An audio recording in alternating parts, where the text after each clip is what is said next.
नमस्कार दर्शकों, बंधन समाचार में मैं हूं आपके साथ ऋचा वर्मा। खबर जिला बिजनौर से है, जहां से हम आपको दिखाते हैं हमारे संवाददाता तुषार वर्मा की खास रिपोर्ट। लोकसभा चुनाव सामान्य निर्वाचन 2024 के लिए आज प्रथम चरण के नामांकन के दूसरे दिन के दौरान नगीना लोकसभा सीट से आजाद समाज पार्टी के प्रत्याशी चंद्रशेखर आजाद अपने सैकड़ों समर्थकों के साथ नामांकन दाखिल करने पहुंचे।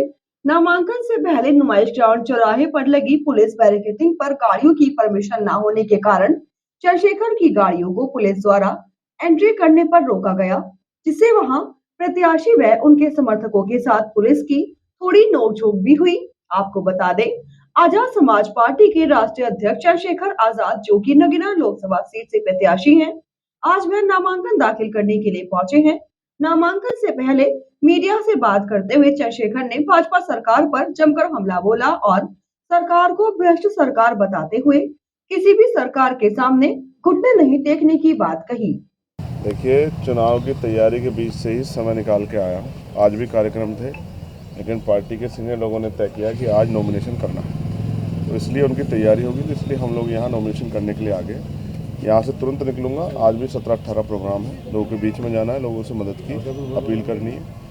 चुनावी मुद्दे क्या रहेंगे? बहुत अच्छा माहौल है, बढ़िया जन समर्थन मिल रहा है, क्योंकि अब तक जिनको लोगों ने वोट दिया वो चुनाव के बाद कभी इनको ढूंढने नहीं मिले। और चंद्रशेखर एक ऐसा व्यक्ति है जो बिना बुलाए सबकी मदद करने के लिए पहुंचता है, तो लोगों में बहुत उत्साह है, बहुत प्रेम मिल रहा है। कई जगह तो लोग ये कहते हैं कि भाई पहली बार हमें मजबूत कैंडिडेट मिला है, जिसके सहारे से हमें भरोसा है कि अगर वो आदमी आगे बढ़ के जाएगा तो पार्लियामेंट में हमारे क्षेत्र की आवाज़ उठेगी। अभी तक तो सब लोगों ने हमें धोखा दिया। अच्छा, छपा से आप मुद्दे क्या रहेंगे? मुद्दे पर धोखा मिला, इसको आप कैसे देखते हैं? किसने कहा धोखा मिला? जैसे आपका टिकट की बात चल रही थी, हम प्रयास करते हैं कि एक दूसरे से अच्छे रिश्ते बन जाएं, किन्हीं कारणों से नहीं बन पाते। मैं राजनीति में इसको धोखा नहीं मानता। उन्होंने जो कुछ फैसला लिया अपने बारे में, अपनी पार्टी के बारे में अच्छा सोच के लिया हो। अच्छा, एक राम गोपाल जी का बयान आया था कि जब पूछा गया कि चंद्रशेखर जी को आपने टिकट नहीं दिया, तो उन्होंने कहा कि चंद्रशेखर जी ने टिकट मांगा ही नहीं, क्योंकि वो तो कह रहे थे कि मैं अपनी पार्टी के सिंबल पर लड़ना चाहता हूँ। ये राम गोपाल, अब मैं अपनी पार्टी के सिंबल पर लड़ूंगा भाई, ये हमारे लोगों की अस्मिता से जुड़ा हुआ सिंबल है, उनके संघर्ष का सिंबल है, तो मैं इसी से लड़ूंगा ना। खैर, मैं उन पर कोई बात नहीं करना चाहता। उन्होंने जो फैसला लिया वो भी अच्छे लोग हैं, बहुत कुछ सोच समझ के लिया होगा और शायद यहाँ के हालात को देख के लिया होगा। अच्छा, गठबंधन से और आज पे कितना अंतर समझ रहे कि कितनी मजबूत लड़ाई है? अगर गठबंधन से लड़ते और आज अकेले लड़े तो मजबूत लड़ाई में क्या फर्क है? वोट तो जनता को ही देनी है भाई। नगीना लोकसभा के बाहर के लोग तो आगे वोट नहीं दे सकते, तो जनता से गठबंधन हो गया और जनता में बहुत प्यार विश्वास है। यहाँ पिछले 1.5 साल से यहाँ की हर एक दीवार पे आज़ाद समाज पार्टी काशीराम और केतली चुनाव निशान लगातार छपा। और यहाँ एक जो सबसे बड़ा मुद्दा हुआ, अब असर ये देख लो कि गुलदार का जो प्रकरण हुआ, 25,000 लोगों की जान गई, किसी नेता को तकलीफ नहीं हुई, ना राष्ट्रीय स्तर के, ना प्रदेश स्तर के, ना यहाँ लोकल स्तर के। मैं ही था इसी बिजनौर में जो रात को 10:30 बजे तक हड़ताल पर बैठा रहा, धरने में बैठा रहा कि यहाँ के लोगों की जीवन रक्षा भी करो। तो मैं तो नगीना से इस तरह प्यार करता हूँ जिस तरह से लोग अपनी माँ से प्यार करते हैं। ये वो मिट्टी है जिसने बहुत लोगों को इज्जत दी है। आपने कहा कि वो उनका निर्णय था, सपा वाला वो, लेकिन सपा वाले आपके खिलाफ प्रत्याशी उतार रहे हैं, मायावती जी आपके प्रत्याशी, यानी दोनों का टारगेट आप है। आप झगड़ा कराना चाहते हैं मेरा उनका? नहीं, झगड़ा नहीं, हम तो सवाल कर रहे हैं आपसे कि मैं बस सीधा ये कह रहा हूँ, लोकतंत्र है, सबको अधिकार है। क्या आप वो अपने अपने प्रत्याशी उतारें और उनके प्रत्याशी जाके फील्ड में काम करें, उनके लिए मेरी मंगल कामना है।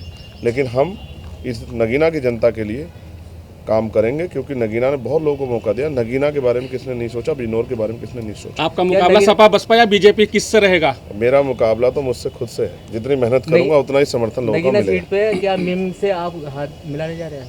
मीम के साथ चुनाव लड़ना? अगर कुछ किसी से हाथ मिलेगा तो आपको पता लग जाएगा। कोई काम बंद पर्दे में थोड़ा ही होता है, ये तो लोकतंत्र है। जैसे मैं आपको सवालों का जवाब दे रहा हूँ, ऐसे जो भी कुछ होगा आपके सामने आएगा।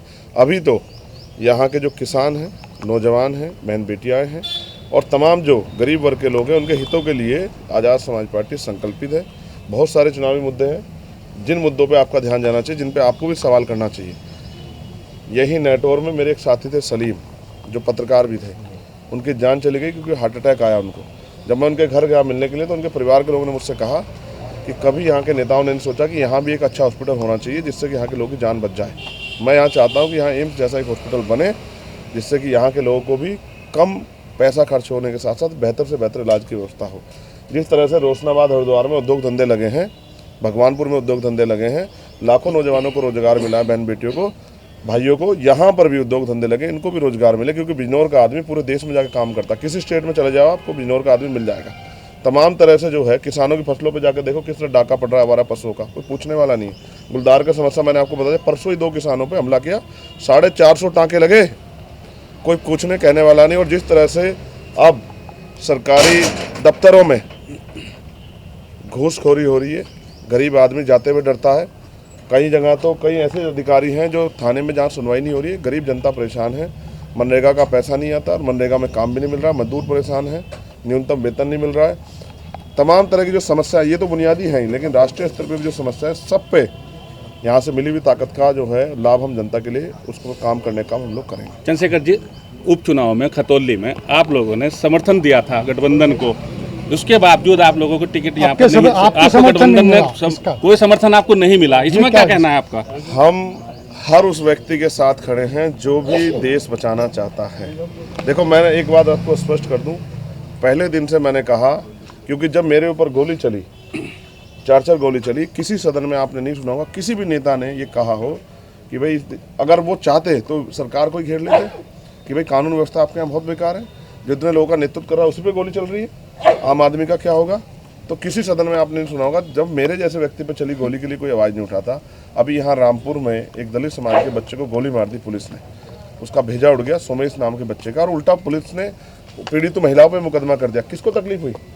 यहाँ जिस तरह से नेटोर में सलमान को गोली लगी थी, जिस तरह से महिला पहलवान बेटियों का प्रकरण हुआ था दिल्ली में, जिस तरह किसानों का आंदोलन हुआ, किसको तकलीफ हुई? ये तकलीफ चंद्रशेखर आजाद के दिल में है, क्योंकि वो इसी वर्ग से आता है। वो एक प्राइमरी स्कूल के मास्टर का बेटा और किसान परिवार से आता है। वो गरीबों के दुख को समझता है, वो गरीबी से निकल के आया है, इसलिए इनकी लड़ाई लड़ना मेरी जिम्मेदारी।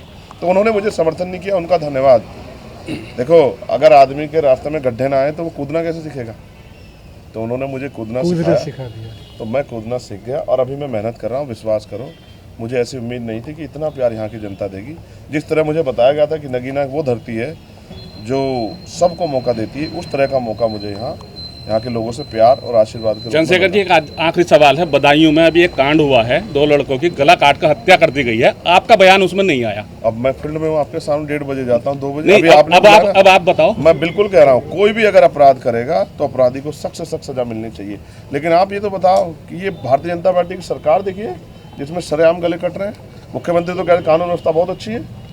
मैं फिर आपको कह रहा हूँ, ये जो सरकार है ये किसी की सरकार नहीं है, ये तो चंदे और धंधे वालों की सरकार है।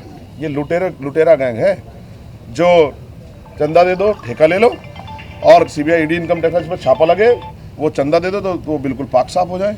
ये जो भाजपा की भ्रष्टाचारी सरकार है, इसी की देन है कि आज बेरोजगारी इतनी बढ़ गई है कि नौजवान जो है भूखे मरने के लिए और सुसाइड करने के लिए किसान और नौजवान तैयार है। आप देखो, पुलिस भर्ती में पूछो ना आप कि 48 लाख बच्चों ने फार्म भरा, 400 रुपये एक बच्चे से लिए गए, 4-4, 6-6 महीने मेहनत की और पेपर लीक हो गया। मुख्यमंत्री ने क्या कहा?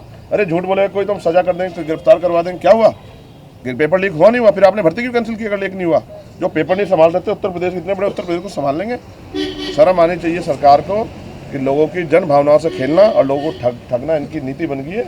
जनता इन्हें वोट की चोट से जवाब देगी और नगीना में तो वो ऐसा फैसला लेगी जिस फैसले से पूरे भारत में कमजोर वर्ग के लोगों में उत्साह पैदा होगा। ठीक। और इसी के साथ जुड़े रहे बंधन समाचार के साथ।